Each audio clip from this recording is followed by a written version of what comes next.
আসসালামু আলাইকুম। আজকে ঢাকায় আসছিলাম, ঢাকায় একটা মিটিংয়ের কারণে আসছিলাম। মিটিং শেষে আমাকে জরুরি ভিত্তিতে ময়মনসিংহে ঢাকা থেকে নেত্রকোনা যাইতে হয়। তো নেত্রকোনা যাওয়ার সময় নেত্রকোনা আসলে ভালো বাস ছিল আগে, শাহজালাল এন্টারপ্রাইজ, ভালো টানতো, মাথাল থেকে উঠাইতো। এই এখন এখানে বসে দাঁড়া আছে, আর সাইডে লোক আছে, মানে যেখানে পাচ্ছে সেখান থেকে এলো আছে। ভাটি বাংলা নাকি স্পেশাল এসি বাস, কোথায় দাঁড়াবে নাই করবে না, সম্পূর্ণ একটা ফ্রড। পুরো রাস্তায় দাঁড়াইছে, যেখানে সেখানে পার্কিং করছে, লোকাল ট্রেনে আসছে। বাস হলো, আমি যখন বললাম যে কেন এটা করতেছেন বা কি, তাই তারা বলতেছে যে তাদের ইচ্ছা মতো, আমাদের ইচ্ছা মতো চলবে না গাড়ি, তাদের ইচ্ছা মতো চলবে এবং তারা যেভাবে তাদের পোষে এইভাবে চলবে। ভাটি বাংলা তাদের তো ভালো সার্ভিস। তো ভাটি বাংলা এটা ফিডব্যাক আপনাদের দিলাম এবং লোকাল লোকও উঠছে এখানে দেওয়ার জন্য।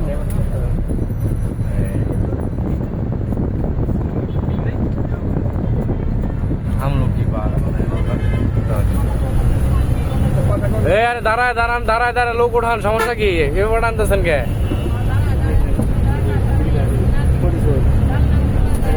লোকাল এলেন, লোকাল এলেন, আপনাদের থেকে আশা চলে গেছে।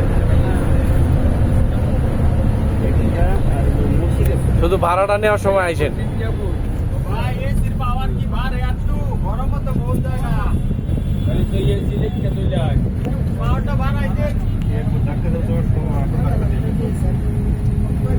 বিভিন্ন সময় নাটক করতেছে।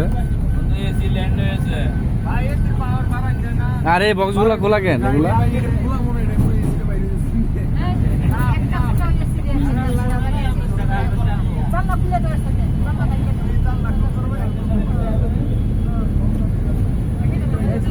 পুরা রোডটা টোকায় টোকায় আইলো, আয়া এখানে টোকানো শুরু করছে।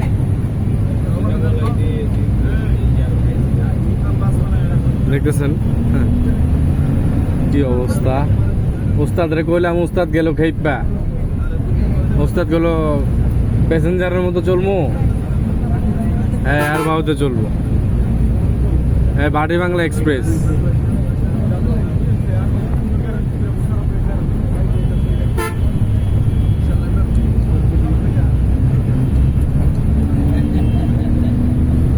সমস্যা নাই, এই হলো ভাটি বাংলা এক্সপ্রেস নেত্রকোনার।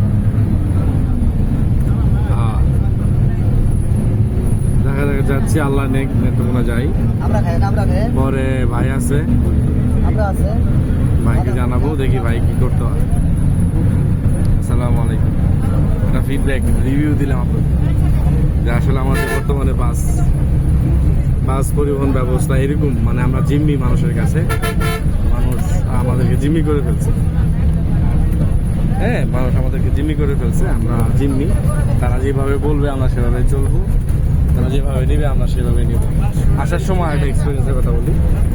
আমার নিজের জেলা শেরপুরে মূলত আপনি যদি রাত্রে বা সকালে আসতে চান তাহলে কিন্তু আপনাদের ভালো সার্ভিস পাবেন, ভালো পাবেন, মানে গাড়ি আছে, চলবে, এসি আছে এবং খুব স্পেশাল সার্ভিস 4 ঘন্টায় আসবে। কিন্তু এছাড়া যদি দুপুরবেলা 2টা, 2টা, 3টা, 4টার দিকে বা 12টা, 10টা, 11টা, 12টার দিকে যদি আসতে চান, ভালো গাড়ি আছে, বাট ম্যাক্সিমাম শেরপুর মানুষদেরকে যদি তারা ময়মনসিংহ গাজীপুরের দিকে আসতে চায় তাহলে কিন্তু সোনার বাংলার উপরে অনেকটা ডিপেন্ড করে। সোনার বাংলা, ওখানে সোনার বাংলা উঠলাম, 500 টাকা ভাড়া নিল।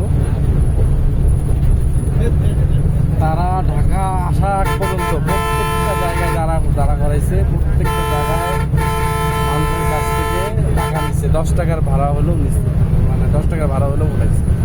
এমন একটা সোনার বাংলা কেউ পকেট করছে।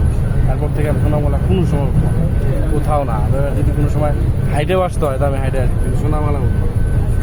আর আরেকটা বিষয়, ওই ড্রাইভার বা প্যাসেঞ্জার যারা আছে, এরা যে রোডের যে, মানে আমার মনে হচ্ছে নতুন ছিল, কারণ তারা ঢাকার মধ্যে যে মাঝখানে যে এক্সপ্রেস হাইওয়ে যেটা করছিল ওখানে না ঢুকে লোকাল রোডে দিয়ে যাচ্ছে।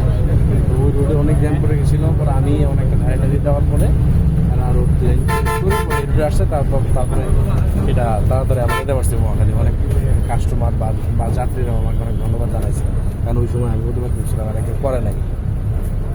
এই হলো আমাদের অবস্থা, আজকে এখানে যাচ্ছি। নেত্রকোনার মানুষ ভালো, অবশ্যই ভালো, কিন্তু পরিবহন ব্যবস্থাটা এখনও ওরকমই আছে।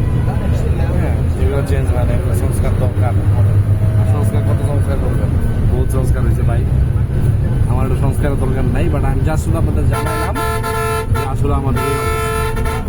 আমরা মানে যাদের এখানে রেল স্টেশন, রেল তো নেত্রকোনা আছে, বাট বাসি ঢাকা থেকে মানে ভালো একটা ওয়ে যাওয়া।